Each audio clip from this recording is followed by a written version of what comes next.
Qarabağdan gəlirəm mən, Zəngilandan gəlirəm. Əllər gəlsin, gözəl əllər. Sağ ol Elnarə xanım, təşəkkür edirəm. Ay Nigar xanım. Biz Ağcabədinin balasıyıq da. Amma uğrunda ölə biləcəyimiz bir Azərbaycanımız var. Amma Ağcabəddə doğmuşam. Mübarək mənim bir Ağcabədli şeirim var. İstəyir ki onu söyləyib, mən böyük məmnuniyyətlə söyləyəcəm. Çünki doğulduğum torpaq mənə atam qədər, anam qədər əzizdir. İgidlərin oylağıdır. Mərd oğullar diyarıdır.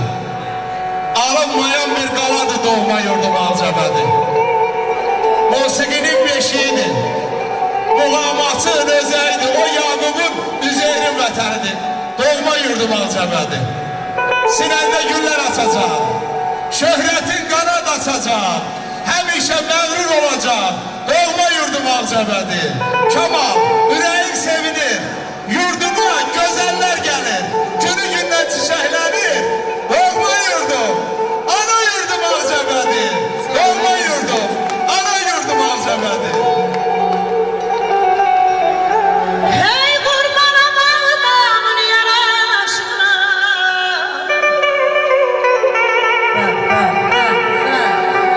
Qurbanam Ağdamın yaraşına ya. Vurğunam bəndən bana qırşına.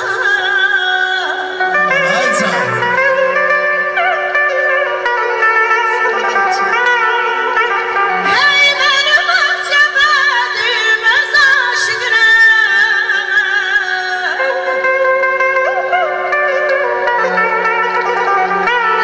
Doğma Ağcabədim öz aşığına. Alıbdır hər zaman göz qarabağda. Haydi sağ ol.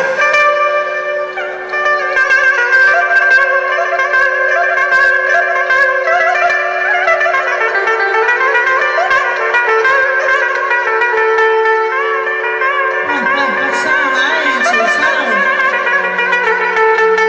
Aşk olsun Elnarə xanım.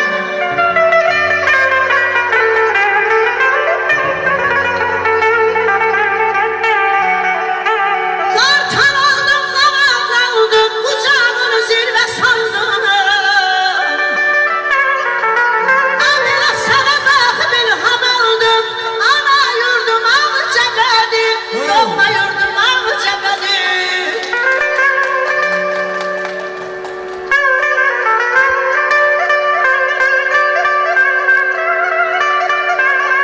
Ay Nigar xanım, məndən soruşurlar ki, sənin təxəllüsün niyə kərizlidir? Mən Əlmət bəy Cavanşirin yurdu, Həmidə xanımın bəyliyi Kəhrizi kəndində doğmuşam. Ona görə. Ey Kemal, sənə ilham verən bu gözəl yurdu vəsf edim, oxşuyub sevəsən gərək. Boğullar diyarı Cavanşir yurdu, Həmidə xanıma anasan gərək. Süfrəsi açıqdır, duzlu, çörəkli, igid oğulları, dəmir biləkli. Bu yurdun daşını sevəsən gərək. Kemal, bu torpaqdan ilham alırsan, şeirlə, sənətlə sən ucalırsan. Valla Kəhrizlidən ilham alırsan. Kəhrizli torpağın sevəsən gərək. Kəhrizli dahilər torpağını sən də zərrəsiyəm qardaş.